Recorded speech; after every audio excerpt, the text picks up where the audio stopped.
Children, today I'm going to discuss few questions from the exercises based on the integrals. So the first exercise which I've taken up is 8.1, and the first question which I have taken up is integration of x to the power of 5 dx. Now this resembles the formula x to the power of n. I know that the formula for the integration of x to the power of n is x to the power of n plus 1 whole upon n.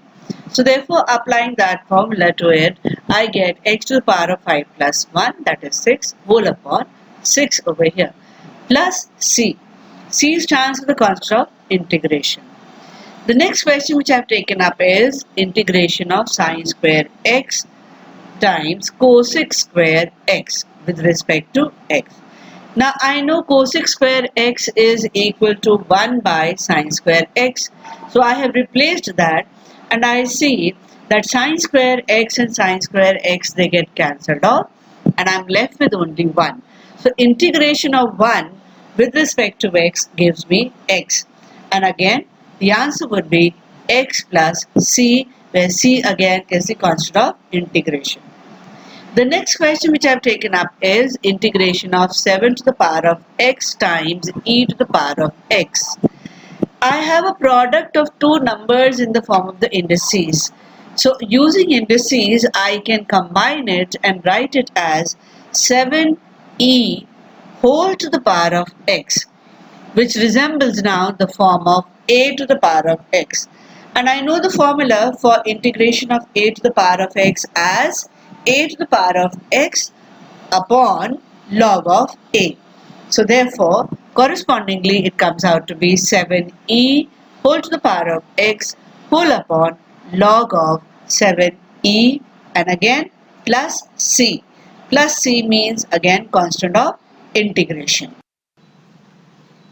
The next question which I have taken up is question number 4, first part, which says integration of sine x by 1 minus sine square x. Then I know the identity sine square theta plus cos square theta is equal to 1. So using that, I have replaced my denominator as cos square x there. And then after that, I have split the denominator. That is, I have tried writing it as sine x by cos x times 1 by cos x there. Which, when I split it up, I see it's nothing else but tan x and sec x.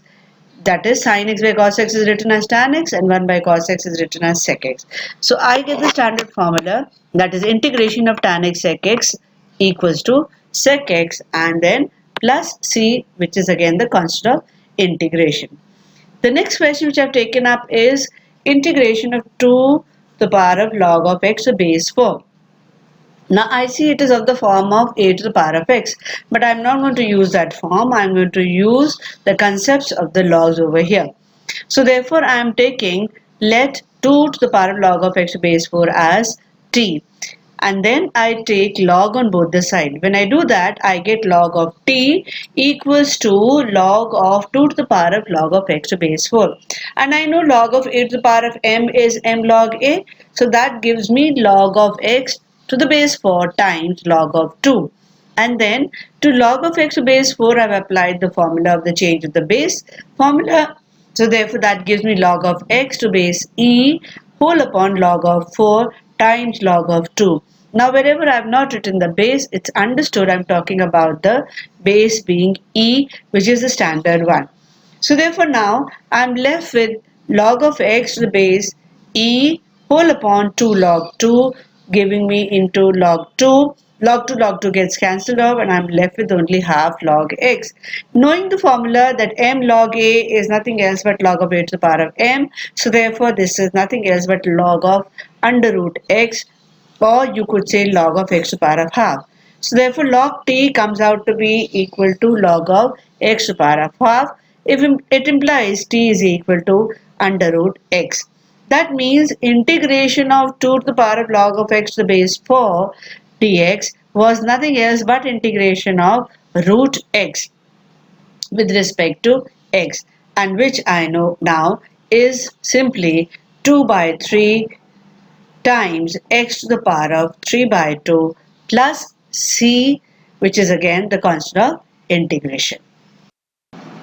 Now the next exercise which I have taken up is 8.2. A few questions from there.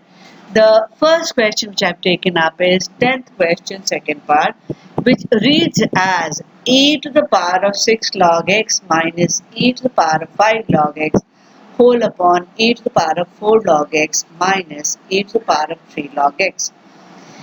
Here in this question also, I am using the concept of the log, that is m log a can be written as log of a to the power of m.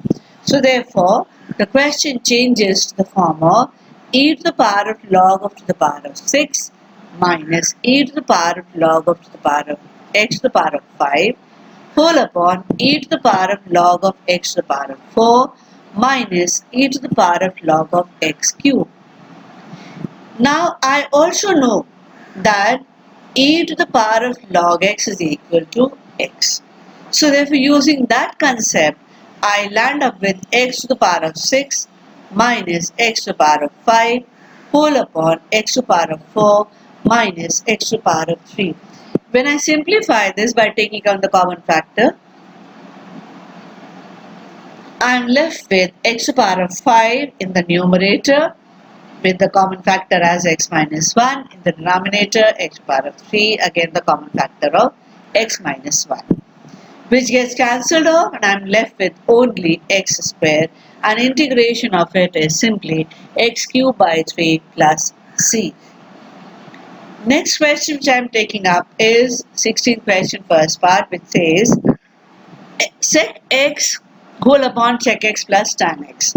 Now I am doing the multiplication and division of this whole function by sec x minus tan x, which gives me in the numerator as simple multiplication, but in the denominator, applying the difference of the two squares, I get sec square x minus tan square x, which gives me sec square x minus sec x tan x, and in the denominator I know the identity sec square theta minus tan square theta gives me 1. So I am left with only tan x minus sec x over here on integration, because integration of sec square x is a direct one. Similarly, integration of sec x tan x is also a direct one, and plus c, again c being the constant of integration. The next question which I have taken up is question number 20, second part, which says integration of cos inverse of 1 minus tan square x upon 1 plus tan square x with respect to dx. Now I know the trigonometrical identity that cos 2 theta is equal to 1 minus tan square theta upon 1 plus tan square theta. So this question finally reduces to give me simply cos inverse of cos 2x, which is only 2x, because I know as per the inverse trigonometric function, cos inverse of cos x equal to only x, and integration of 2x with respect to x is simply x square plus c, where c again is the constant of integration. The next question is question number 21, in which I have been provided with f dash x and the functional value at the point x is equal to 0, and I have to find out fx. Now I know that fx is equal to integration of the differential of the fx there. So therefore, which has been given to me as 4x cubed minus 6, my fx should be the integration of this. So therefore, fx is equal to x to the power of 4 minus 6x plus c, and c is the constant of integration. Now since I have been provided with the functional value of f at 0 as 3, I substitute x as 0 and I get the corresponding value of c as 3 over here, which means now my complete function is going to be x to the power of 4 minus 6x plus 3. That is the complete answer.